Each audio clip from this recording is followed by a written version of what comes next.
Hello friends, welcome to my YouTube channel Shiv study of law. Friends, आज के topic में भारतीय दंड संहिता 1860 इंडियन पेनल कोड 1860 को संक्षेप में महत्वपूर्ण तथ्यों के साथ देखेंगे, जो कि प्री और मेंस एग्जाम दोनों के लिए हेल्पफुल साबित होंगे। वैसे तो आईपीसी मेजर एक्ट्स में सबसे बड़ा एक्ट है जिसको आसानी से कवर नहीं किया जा सकता है, परंतु इम्पॉर्टेंट फैक्ट्स महत्वपूर्ण तथ्यों को संक्षेप में पढ़कर कवर किया जा सकता है। तो आज आईपीसी को संक्षेप में समझने की कोशिश करेंगे। वीडियो शुरू करने से पहले आपको दो बातें बता दें। पहली ये कि जो आईपीसी के नोट संक्षेप में तैयार किए गए हैं बहुत ही सावधानीपूर्वक तैयार किए गए हैं, परंतु फिर भी कोई गलती हो सकती है, तो आप वीडियो शुरू करने से पहले अपने साथ आईपीसी का बेयर एक्ट लेकर बैठें। दूसरी बात ये कि जो नोट संक्षेप में होंगे वे हैंड राइटिंग्स में होंगे। हो सकता है कि आपको हैंड राइटिंग्स समझ में ना आए, सो प्लीज़ हैंड राइटिंग्स पर कमेंट ना करें। तो शुरू करते हैं वीडियो को। भारतीय दंड संहिता 1860 प्रस्तावना से संबंधित कुछ इंपॉर्टेंट फैक्ट्स को देख लेते हैं। पहला ये कि अपराध तथा समाज का संबंध अनादिकाल से चला आ रहा है। दूसरा ये कि जो समाज को अपराधियों से बचाने के लिए दंड का प्रावधान किया गया है और सभ्य समाज में अपराधियों के लिए दंड का एक महत्वपूर्ण स्थान है। सामाजिक शांति को भंग करने पर दंड की संरचना की गई है। शांति तथा सुरक्षा से समाज को संरक्षित करने के लिए दंड राज्य द्वारा निर्धारित किया गया है। प्रथम विधि आयोग की स्थापना 1834 में की गई थी। लॉर्ड मैकाले द्वारा आयोग का नेतृत्व किया गया था। भारतीय दंड संहिता प्रथम विधि आयोग द्वारा तैयार किया गया है। लॉर्ड मैकाले को भारतीय दंड संहिता का जनक कहा जाता है। Father of IPC Lord Macaulay को कहा जाता है। भारतीय दंड संहिता 6 अक्टूबर 1860 को अधिनियमित हुई थी। तो Indian penal code enactment date जो है 6 अक्टूबर 1860 है और इन्फोर्समेंट डेट 1 जनवरी 1862 है। तो भारतीय दंड संहिता को 1 जनवरी 1862 को पूर्ण रूप से प्रवर्तित किया गया था। और भारतीय दंड संहिता में कुल 511 धाराएं हैं, जिनको 23 अध्यायों में विभक्त किया गया है। भारतीय दंड संहिता के अंतर्गत अपराध के आवश्यक तत्व निम्नलिखित हैं। पहला कि मानव प्राणी हो, दूसरा आपराधिक आशय हो, दुराशय से कार्य किया गया हो, तीसरा है आपराधिक कार्य किया गया हो जिसमें कार्य और लोभ दोनों हो, और चौथा है कि मानव की क्षति हो। क्षति भी निम्न प्रकार की होती है, जो कि आईपीसी की धारा 44 में बताई गई है। शरीर की क्षति, मन की क्षति, ख्याति की क्षति, संपत्ति की क्षति। जो हानि होती है शारीरिक, मानसिक और ख्याति और संपत्ति की 4 प्रकार की हो सकती है। और अपराध की जो कुछ अवस्थाएं दी गई हैं, तो अपराध के जो निम्न चरण हैं, पहला ये है कि दुराशय आशय से किया गया हो, दूसरे तैयारी और तीसरा प्रयत्न और चौथा परिणाम। अध्याय 1 प्रस्तावना प्रारंभिक के बारे में धारा 1 से 5 तक में दिया गया है। धारा 1 संहिता का विस्तार बताती है कि जम्मू कश्मीर राज्य के सिवाय संपूर्ण भारत पर आईपीसी का विस्तार होगा, परंतु 31 अक्टूबर 2019 को जम्मू कश्मीर राज्य के सिवाय शब्द को भारतीय दंड संहिता से विलोपित कर दिया गया है। तो 31 अक्टूबर 2019 से भारतीय दंड संहिता जम्मू कश्मीर राज्य में भी प्रभावी है। 31 अक्टूबर 2019 से पहले जम्मू कश्मीर में रणवीर संहिता लागू थी, उसको समाप्त कर 31 अक्टूबर 2019 से भारतीय दंड संहिता प्रभावी हो गई है। धारा 2 भारत के भीतर किए गए अपराधों के दंड के विषय में प्रावधान करती है, और धारा 3 भारत से परे किंतु उसके भीतर विचारणीय अपराधों का दंड के बारे में उपबंध करती है। धारा 4 जो है राज्य क्षेत्रातीत अपराधों पर संहिता के विस्तार के बारे में परिभाषा देती है कि भारतीय नागरिक द्वारा भारत से बाहर किया गया अपराध, भारत में पंजीकृत किसी पोत या विमान पर किया गया अपराध, किसी कंप्यूटर साधन को लक्ष्य बनाते हुए किया गया अपराध। धारा 5 कुछ विधियों पर इस अधिनियम का प्रभाव न होना, इस बारे में प्रावधान करती है कि सैन्य न्यायालय द्वारा दंड देने पर कोई भी रोक नहीं होगी। अध्याय 2 है साधारण स्पष्टीकरण, जनरल एक्सप्लेनेशन, जो कि धारा 6 से 52 तक में विस्तारित है। धारा 6 संहिता में की गई परिभाषाओं को अब वादों के अध्याधीन समझा जाएगा। प्रत्येक परिभाषा, प्रावधान, उदाहरण को अध्याय 4 के अधीन समझे जाएंगे और साधारण अपवाद के अंतर्गत आएंगे। धारा 7 एक बार स्पष्टीकृत पद का भाव, शब्द और पद के भाव के अंतर्गत आते हैं। धारा 8 में लिंग को बताया गया है, ही और सी, मेल और फीमेल लिंग के अंतर्गत आते हैं। धारा 9 वचन नंबर्स के बारे में बताती है, जब तक प्रतीत ना हो एक वचन में बहुवचन और बहुवचन में एक वचन दोनों होंगे। धारा 10 पुरुष स्त्री की परिभाषा देती है कि पुरुष से तात्पर्य यह है कि किसी भी आयु का नर हो, और स्त्री से तात्पर्य है कि किसी भी आयु की नारी। धारा 11 व्यक्ति पर्सन्स की परिभाषा देती है, कोई भी कंपनी या संगम या व्यक्ति या निकाय निगमित हो या ना हो, व्यक्ति शब्द के अंतर्गत आता है। धारा 14 सरकार का सेवक, कोई अधिकारी या सेवक, सरकार का सेवक होगा। धारा 17 सरकार की परिभाषा देती है। सरकार के अंतर्गत केंद्रीय सरकार, राज्य सरकार दोनों आते हैं। और धारा 18 भारत की परिभाषा देती है। भारत का राज्य क्षेत्र जम्मू कश्मीर राज्य के सिवाय 31 अक्टूबर 2019 से पहले था, परंतु 31 अक्टूबर 2019 के बाद भारत का राज्य क्षेत्र जम्मू कश्मीर राज्य सहित होगा। धारा 19 न्यायाधीश की परिभाषा देती है और धारा 20 में न्यायालय को परिभाषित किया गया है। धारा 21 वेरी इंपॉर्टेंट, लोक सेवक के संबंध में परिभाषा दी गई है। लोक सेवक विधि के अनुक्रम में नियुक्त कोई भी व्यक्ति, इसमें तीनों सेनाएं, न्यायाधीश, न्यायिक अधिकारी एवं कोई भी अन्य अधिकारी जिसका कर्तव्य लोक कर्तव्यों का निर्वहन करना है वो लोक सेवक होगा। भारत की सेना, नौसेना एवं वायुसेना का हर आयुक्त ऑफिसर लोक सेवक होगा। हर न्यायाधीश, न्यायालय का हर ऑफिसर, ऐसा कोई भी व्यक्ति जो कि किन्हीं न्याय निर्णायक कृत्यों के लिए सदस्य के रूप में निर्वहन करने के लिए विधि द्वारा सशक्त किया गया है, लोक सेवक होगा। हर मध्यस्थ या सक्षम लोक प्राधिकारी, व्यक्ति को परिरोध में रखने में सक्षम व्यक्ति जैसे कि जेलर, इंस्पेक्टर आदि। न्याय व्यवस्था या लोक व्यवस्था बनाए रखने के लिए नियुक्त डीएम, एसडीएम, एडीएम आदि। अपराधों को नियंत्रित करने वाले या इत्तला देने वाले इन्वेस्टिगेशन ऑफिसर आदि। सरकार की ओर से संपत्ति ग्रहण करने वाले रिसीवर्स, चुनाव निर्वाचन अधिकारी, इलेक्शन कमिश्नर। लोक सेवक की सहायता के लिए सदस्य, कर निर्धारक, पंचायत का सदस्य, किसी भी स्थानीय प्राधिकारी, कंपनी या निगम का कर्मचारी। ऐसा कोई भी व्यक्ति जो सरकार से कार्य करने के लिए कमीशन प्राप्त करता है। साधारणतः ऐसा कोई भी व्यक्ति जो सरकार से सैलरी, वेतन पाता है, कमीशन या कोई भी फीस लेता है या प्राप्त करता है, ये कहा जाता है कि वह लोक सेवक है। धारा 22 जंगम संपत्ति के बारे में प्रावधान करती है। मूर्त संपत्ति जो दिखाई दे और भूवत या भूमि से जुड़ी हुई कोई भी वस्तु जंगम संपत्ति है। धारा 23 सदोष लाभ, सदोष हानि के बारे में परिभाषा दी गई है। अवैध रूप से प्राप्त लाभ, सदोष हानि विधिक रूप से हकदार व्यक्ति को होनी चाहिए। धारा 24 बेईमानी से किसी को सदोष लाभ तथा अन्य व्यक्ति को हानि होती है तो कहा जाता है कि वह बेईमानी से कार्य करता है। धारा 25 कपट पूर्वक को परिभाषित करती है। कपट के आश्रय से कार्य करना कपट पूर्वक कहलाएगा। धारा 26 विश्वास करने का कारण, जिसमें पर्याप्त हेतु रखने वाला व्यक्ति हो। धारा 27 पत्नीक, लिपिक या सेवक के कब्जे में संपत्ति होगी तो ये ऐसी संपत्ति मालिक की संपत्ति मानी जाएगी। धारा 28 कूटकरण के बारे में बताती है। काउंटरफिट कूटकरण के इंपॉर्टेंट फैक्ट्स जो हैं, एक वस्तु को दूसरे वस्तु के समान बनाना जिससे कि धोखा हो सके, ऐसा कार्य जो धोखा करने के आशय से किया गया हो और कार्य जो है धोखा दिए जाने की संभावना हो उसमें।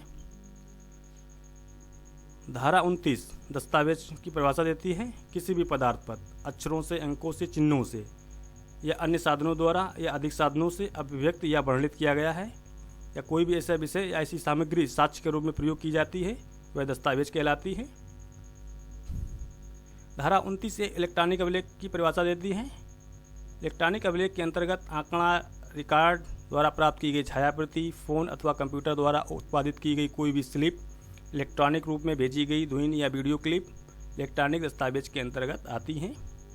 धारा 30 मूल्यवान प्रतिभूति को परिभाषित करती है। मूल्यवान प्रतिभूति से तात्पर्य है जिससे कि कोई अधिकार सृजित हो, कोई डिक्री अवधारणा के आधार पर पारित की जा सके। तलाक, विक्रय विलेख, किराया पत्र, बीमा पॉलिसी आदि इसके अंतर्गत आते हैं। धारा 32 कार्य और निर्देश की परिभाषा देती है। धारा 33 में कार्य और लोप को बताया गया है। धारा 33 के अंतर्गत कार्य में लोप भी सम्मिलित है। Act, series of the act और ओमिशन के अंतर्गत सीरीज ऑफ द ओमिशन, कार्य का लगातार होना प्रतीत हो। धारा 34 सामान्य आशय को अग्रसर करने में कई व्यक्तियों द्वारा किए गए कार्य की परिभाषा देती है। इसके जो आवश्यक तत्व हैं कि कोई भी आपराधिक कार्य किया गया हो और कार्य कई व्यक्तियों के द्वारा किया गया हो, ऐसा कार्य सामान्य आशय को अग्रसर करने में किया गया हो और व्यक्तियों के बीच निर्धारित योजना के अंतर्गत किया गया हो। सभी अभियुक्त जो हैं किसी न किसी प्रकार से सम्मिलित हों। उसमें ये जरूरी नहीं है कि सभी की शारीरिक उपस्थिति सदैव आवश्यक नहीं होती है। जरूरी नहीं है कि वो कार्य किए जाते समय या इस स्थान पर शारीरिक रूप से उपस्थित हों। इसके कुछ इंपॉर्टेंट केस लॉ हैं। फर्स्ट केस लॉ जो है वरिंद्र कुमार घोष बनाम एम्परर का मामला था, जिसको पोस्ट मास्टर हत्या के मामले के नाम से जाना जाता है। और दूसरा जो केस लॉ इंपॉर्टेंट है महबूब शाह बनाम एम्परर का मामला, जिसको सिंधु नदी के नाम से जाना जाता है और नरकुल से संबंधित बात के नाम से भी जाना जाता है। तो इन दो केस लॉ को आप अच्छे से तैयार कर लें। नेक्स्ट है सेक्शन 35, कार्य इस कारण आपराधिक है क्योंकि आपराधिक आशय या ज्ञान से किया गया है। और धारा 39 स्वेच्छा वॉलंटरी की परिभाषा देती है। और धारा 41 में विशेष विधि किसी विशिष्ट विषय को ही लागू होगी। और धारा जो 42 है स्थानीय विधि लोकल लॉ को बताती है, भारत के किसी विशिष्ट भाग पर या स्थान पर लागू होती हैं। धारा 43 अवैध और धारा 44 क्षति इंजरी के बारे में बताती है, जो क्षति के आवश्यक तत्व हैं। किसी भी व्यक्ति को क्षति या अपहानि शरीर की, मन की, ख्याति की, संपत्ति की अवैध रूप से क्षतिकारित हो। धारा 45 जीवन को बताती है, जीवन के संबंध में मानव प्राणी के जीवन का द्योतक है।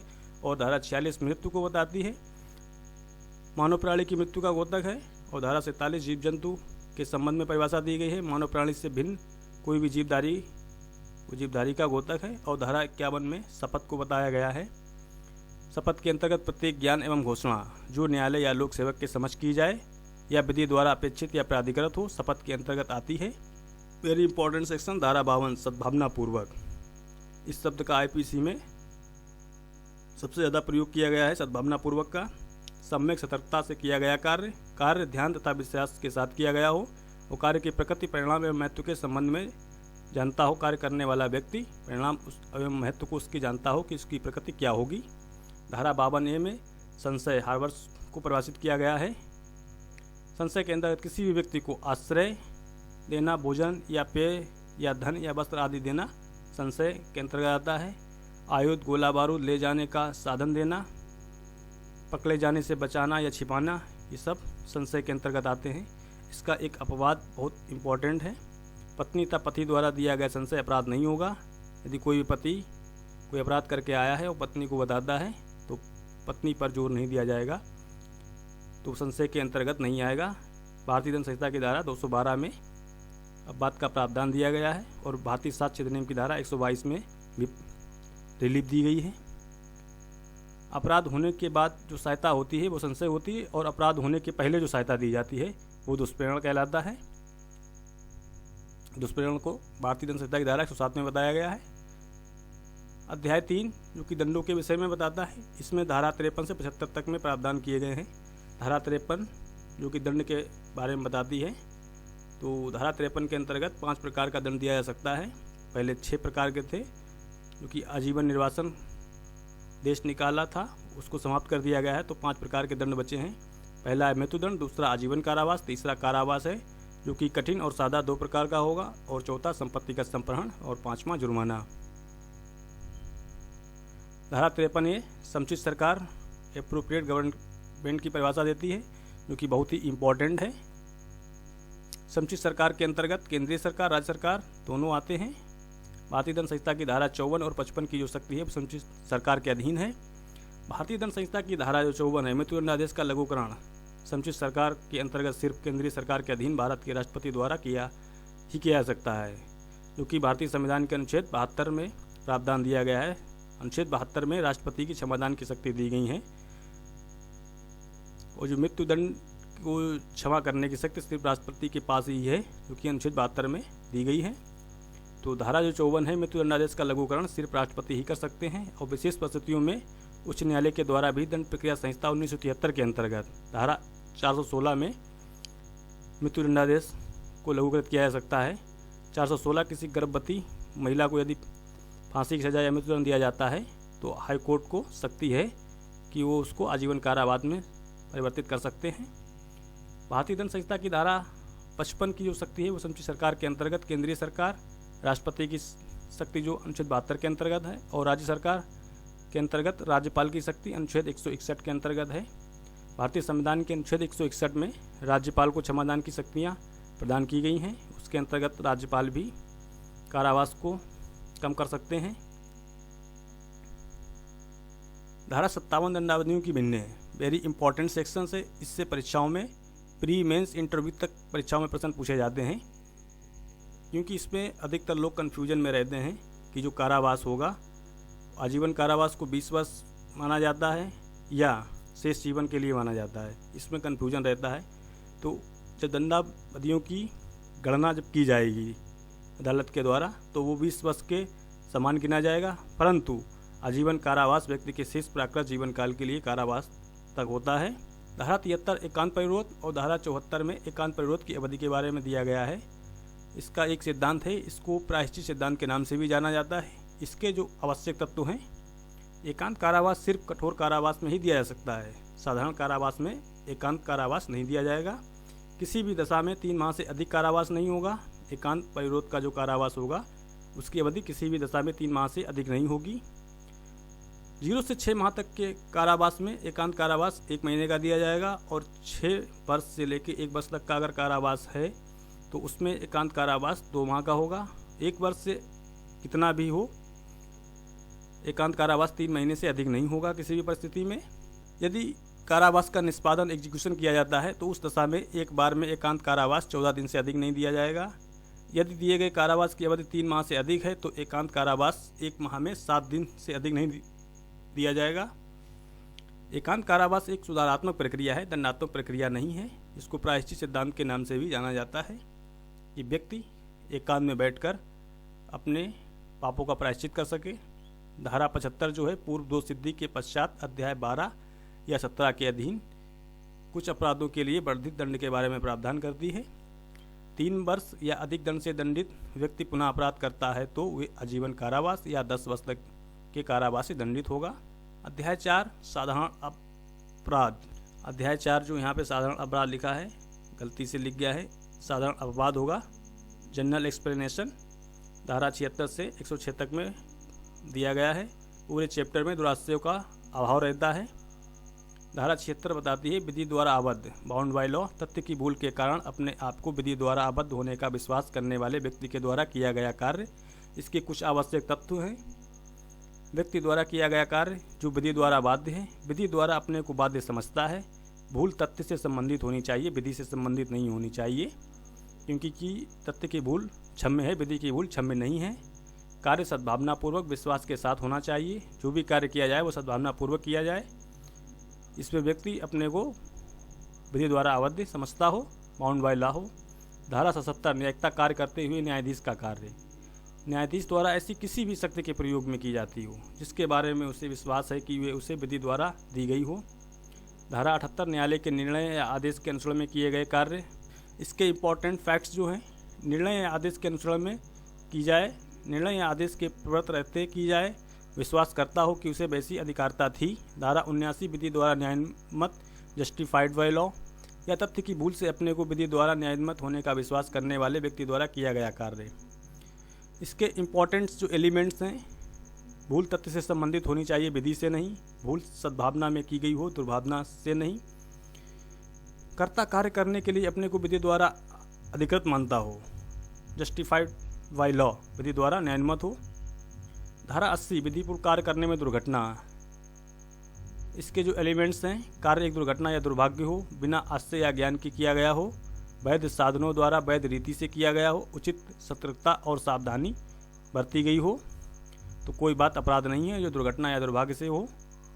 धारा 81 कार्य जिससे अपहानि कारित होना तो संभाव्य है किंतु आपराधिक आश्रय के बिना और अन्य हानि के निवारण के लिए किया गया है। इसका जो इम्पोर्टेंट रूल और जो केस लॉ हैं, धारा 81 का जो इम्पोर्टेंट रूल है आवश्यकता में आत्मरक्षा का सिद्धांत, और इसका महत्वपूर्ण जो केस लॉ है आर बनाम डडले बनाम स्टीफन का मामला है, जिसको जज लॉर्ड कॉलिज के द्वारा निर्धारित किया गया था। वेरी इंपॉर्टेंट केस लॉ है। इसको एग्ज़ाम में, प्री मेंस दोनों में कई बार पूछा गया है और कई बार इंटरव्यू में भी जज का नाम पूछ दिया जाता है। और इसके जो धारा 81 के जो इम्पोर्टेंट एलिमेंट्स हैं उनको देख लेते हैं। जानकारी को अपहानि होना संभाव्य है, आपराधिक आश्रय के बिना किया जाता है, अपहानि को सद्भावनापूर्वक किया गया हो, अन्य अपहानि के निवारण के लिए किया गया हो, बड़ी हानि को रोकने के लिए सद्भावनापूर्वक छोटी अपहानि की जा सकती है। यानी कि धारा 81 के अंतर्गत सिंपल सा जो एलिमेंट्स है कि किसी भी बड़ी हानि को रोकने के लिए छोटी हानि कारित की जा सकती है जिसमें अपना निजी स्वार्थ ना हो, कार्य लोक भावना और सद्भावनापूर्वक किया गया हो। धारा 82 7 वर्ष से कम आयु के शिशु का कार्य। इसके जो मुख्य एलिमेंट हैं, ऐसा शिशु अपराध करने में अक्षम नहीं होता है। 7 वर्ष से कम आयु का शिशु विवेक विहीन होता है। आयु के साक्ष्य का प्रमाण ही निर्दोषता का आधार होता है। आयु का साक्ष्य पर्याप्त है तो 7 वर्ष से कम आयु के शिशु को धारा 82 के अंतर्गत किए गए आपराधिक कार्य के लिए दंडित नहीं किया जाएगा। इसकी जो इम्पोर्टेंट मैगजीम है, कई बार प्रश्नों में प्री एंड मेंस एग्जाम में पूछी जाती है। डोली इन कैप्सेस अपराध करने में अक्षम धारा 83 7 वर्ष से ऊपर किंतु 12 वर्ष से कम आयु के अपरिपक्व समझ के शिशु का कार्य। इसके जो इम्पोर्टेंट एलिमेंट्स हैं, इस आयु के शिशु द्वारा किया गया कार्य आचरण तथा प्रकृति एवं परिणाम समझने में असमर्थ हो, ऐसी असमर्थता कार्य करते समय अस्तित्व में हो। धारा 84 विकसित व्यक्ति के कार्य। इसके जो इम्पोर्टेंट एलिमेंट्स हैं, कार्य अस्वस्थ मस्तिष्क के व्यक्ति के द्वारा किया गया हो, कार्य की प्रकृति ना जानता हो, ऐसी अक्षमता उसके अस्वस्थ मस्तिष्क के कारण होनी चाहिए, कार्य करते समय अक्षमता अस्तित्व में हो। इसका जो इम्पोर्टेंट रूल है धारा 84 का, मैकनाडन का नियम, और जो इम्पोर्टेंट केस ला है मैकनाडन का वाद। धारा 85 ऐसे व्यक्ति का कार्य जो अपनी इच्छा के विरुद्ध मतता में होने के कारण निर्णय में पहुंचने में असमर्थ है। धारा 85 अनैच्छिक मतता के बारे में प्रावधान करती है। मतता के कारण कार्य की प्रकृति समझने में असमर्थ हो, दोषपूर्ण या विधि विरुद्ध कार्य था इसे जानने में असमर्थ हो, जिस वस्तु से उसे उन्मुक्त किया गया था ज्ञान के बिना इच्छा के विरुद्ध दी गई हो। इसका जो इम्पोर्टेंट प्रिंसिपल है वो मतता का सिद्धांत है, डीपीबी बनाम बीएड का बाद इम्पोर्टेंट है इसमें। धारा 85 में अनैच्छिक मतता और धारा 86 स्वैच्छिक मतता के बारे में बताती है कि किसी भी व्यक्ति द्वारा जो मतता में है किया गया अपराध जिसमें विशेष आशय या ज्ञान का होना अपेक्षित है, नशा व्यक्ति ने स्वेच्छा से किया हो, क्षति या नुकसान पहुंचाने वाला कार्य करता हो, मतता का बचाव नहीं मिलेगा जब वे स्वेच्छा से नशे का सेवन करता हो। इसका जो इम्पोर्टेंट सिद्धांत है वो मतता का सिद्धांत, और इसका जो इम्पोर्टेंट केस ला है वासुदेव बनाम पेप्सू का मामला। धारा 87 सम्मति से किया गया कार्य जिससे मृत्यु या घोर उपाहित कार्य करने का आशय ना हो और ना ही उसकी संभाव्यता का ज्ञान हो। इसके जो इम्पोर्टेंट एलिमेंट्स हैं, कार्य ज्ञान तथा आशय से किया गया हो, गंभीर चोट ना पहुंचाने के आशय से किया गया हो, क्षति व्यक्ति की सहमति से की गई हो, सहमति देने वाले व्यक्ति की उम्र 18 वर्ष से अधिक हो, सहमति स्वेच्छा से दी गई हो। धारा 88 किसी व्यक्ति के फायदे के लिए सम्मति से सद्भावनापूर्वक किया गया कार्य जिससे मृत्यु कायित करने का आशय नहीं है। इसके जो महत्वपूर्ण तथ्य हैं, कार्य उसके लाभ के लिए किया गया हो, उसकी सहमति से किया गया हो, सहमति विवक्षित या अभिव्यक्ति भी हो सकती है, सद्भावनापूर्वक किया गया हो, कार्य मृत्यु कायित करने के आशय से ना किया गया हो, अपहानि से मृत्यु होनी संभाव्य हो। धारा 89 संरक्षक द्वारा उसकी सम्मति से शिशु या उन्मुक्त व्यक्ति के फायदे के लिए सद्भावनापूर्वक किया गया कार्य 12 वर्ष से कम आयु के शिशु या पागल व्यक्ति के लाभ के लिए किया गया हो, सद्भावनापूर्वक किया गया हो, अभिभावक द्वारा सम्मति दी गई हो। धारा 90 सम्मति जिसके संबंध में ज्ञात हो कि भय या भ्रम के अधीन दी गई है, ऐसी सम्मति नहीं मानी जाएगी। सम्मति अपहानि के भय से दी गई हो, तथ्य के भ्रम के कारण दी गई हो, 12 वर्ष से कम आयु के शिशु द्वारा दी गई हो, विकसित व्यक्ति के द्वारा दी गई हो, मत व्यक्ति के द्वारा दी गई हो, ऐसी सम्मति को सम्मति नहीं माना जाएगा। धारा 90 जो है सम्मति के संबंध में निगेटिव परिभाषा देती है। धारा 91 ऐसे कार्यों का अपवर्जन जो कारित अपहानि के बिना भी स्वतः अपराध हैं। ऐसे कार्य जो सोमोटो अपराध हैं वो कार्य कारित करने अपहानि के बिना स्वयं अपराध हों, सहमति के आधार पर बचाव नहीं कर सकता है, कार्य विधि द्वारा निषिद्ध किया गया हो। धारा 92 जो है सम्मति के बिना किसी व्यक्ति के फायदे के लिए सद्भावनापूर्वक किया गया कार्य किसी व्यक्ति के फायदे के लिए किया गया हो, सद्भावनापूर्वक किया गया हो, सम्मति के बिना उसे बचाने के लिए किया गया हो, ऐसी परिस्थितियां हो कि सम्मति लेना या देना संभव ना हो, संरक्षक द्वारा सम्मति ली जा सकती है।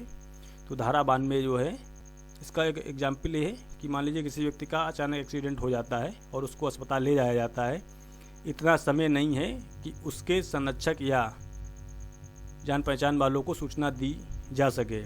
तो उस स्थिति में यदि डॉक्टर स्वेच्छा से सद्भावनापूर्वक उस व्यक्ति का इलाज करता है, उस दौरान उसकी मृत्यु हो जाती है, तो धारा 92 का लाभ डॉक्टर को मिलेगा क्योंकि उसने कोई भी अपराध नहीं किया है।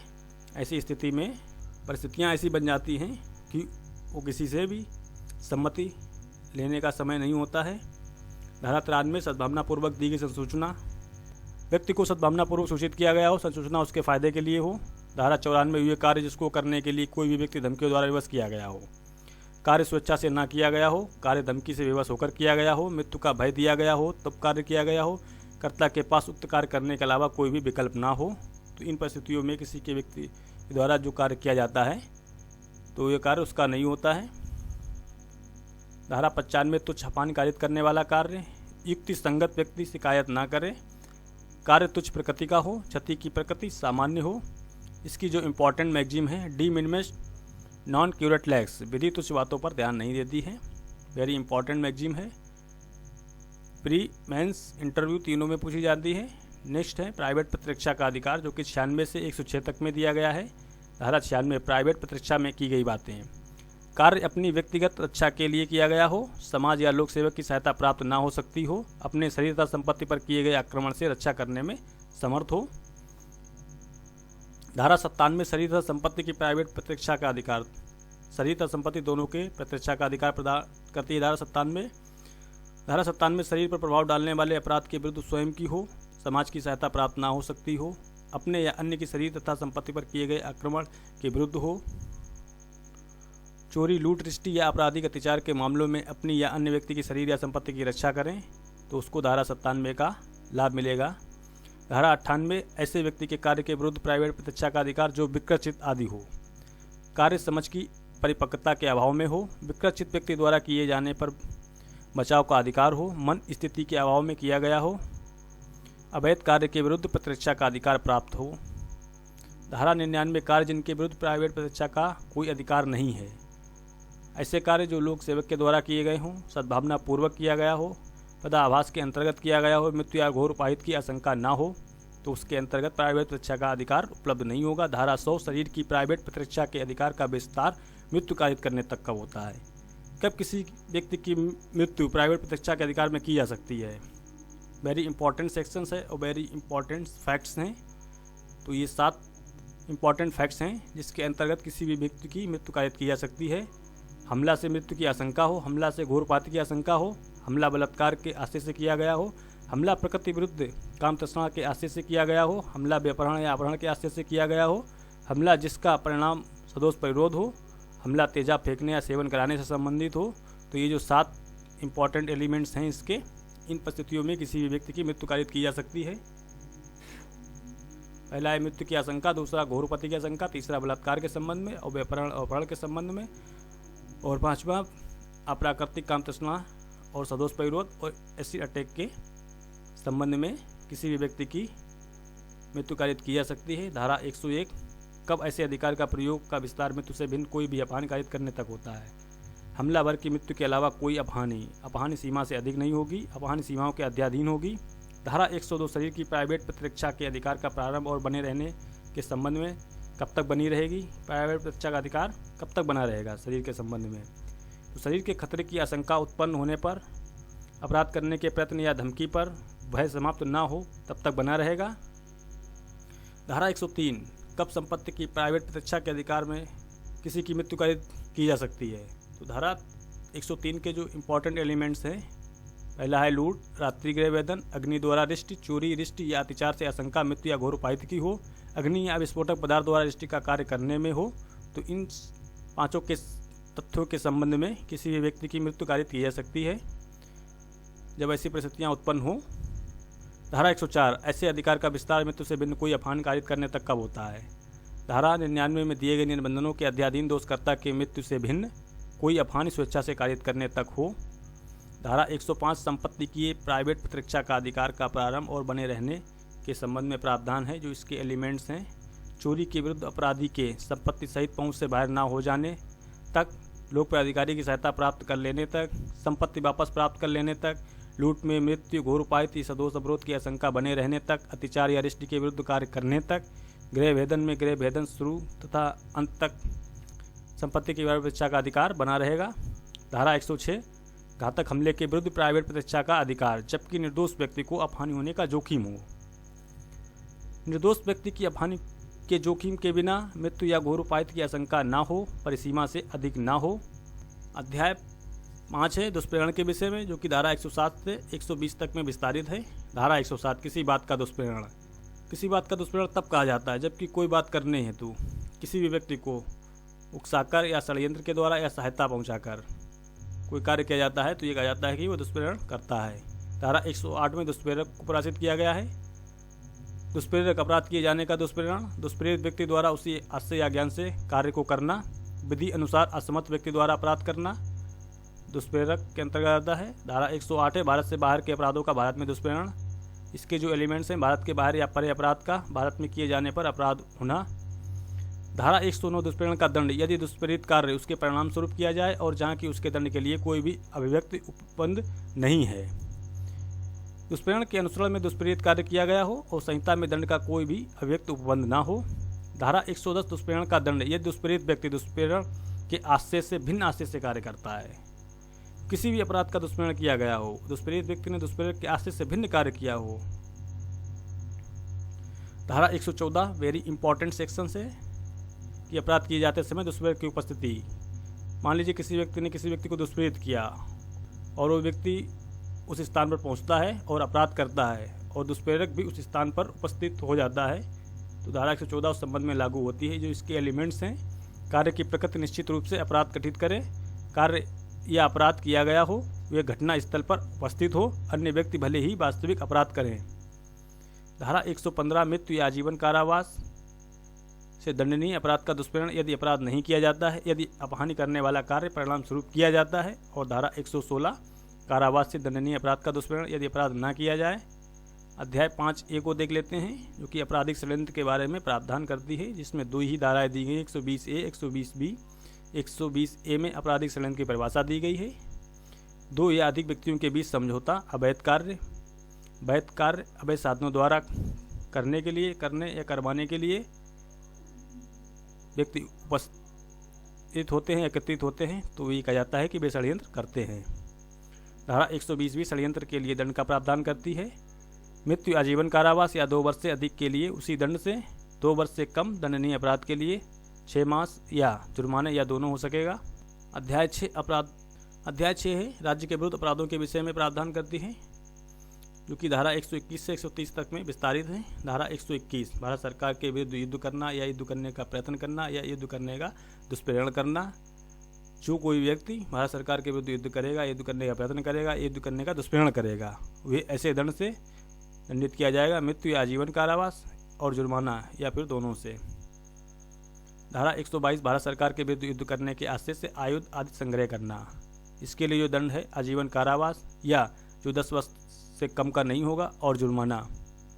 धारा 123 युद्ध करने की परिकल्पना को सुकर बनाने के आशय से छिपाना, इसके लिए जो दंड है 10 वर्ष तक का कारावास और जुर्माना। धारा 124 किसी भी विधिपूर्ण शक्ति का प्रयोग करने के लिए विवश करने या उसका प्रयोग अवरोधित करने के आशय से राष्ट्रपति, राज्यपाल आदि पर हमला करना, इसके जो धारा 124 में दंड का जो प्रावधान है वो 7 वर्ष तक का कारावास और जुर्माना। धारा 124 है वेरी इंपॉर्टेंट सेक्शंस राजद्रोह सेडिशंस के बताता है, इसके लिए जो दंड है आजीवन कारावास और जुर्माना। धारा 126 भारत सरकार के साथ शांति का संबंध रखने वाली शक्ति के राज्य क्षेत्र में लूटपाट करना, इसके लिए जो दंड है 7 वर्ष तक का कारावास और जुर्माना।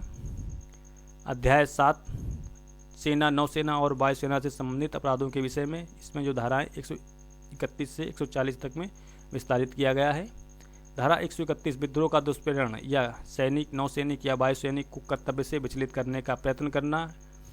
जो कोई भी व्यक्ति किसी भी सैनिक, नौसैनिक, वायुसैनिक को उसके कर्तव्य से विचलित करने का प्रयत्न करेगा, वो ऐसे दंड से दंडित किया जाएगा, जो कि आजीवन कारावास का हो सकेगा या 10 वर्ष से कम का नहीं होगा और जुर्माने से भी दंडनीय होगा। धारा 132 विद्रोह का दुष्प्रेरण, यदि उसके परिणाम स्वरूप विद्रोह किया जाए, उसके लिए जो दंड निर्धारित है मृत्यु, आजीवन कारावास या 10 वर्ष तक का कारावास और जुर्माना।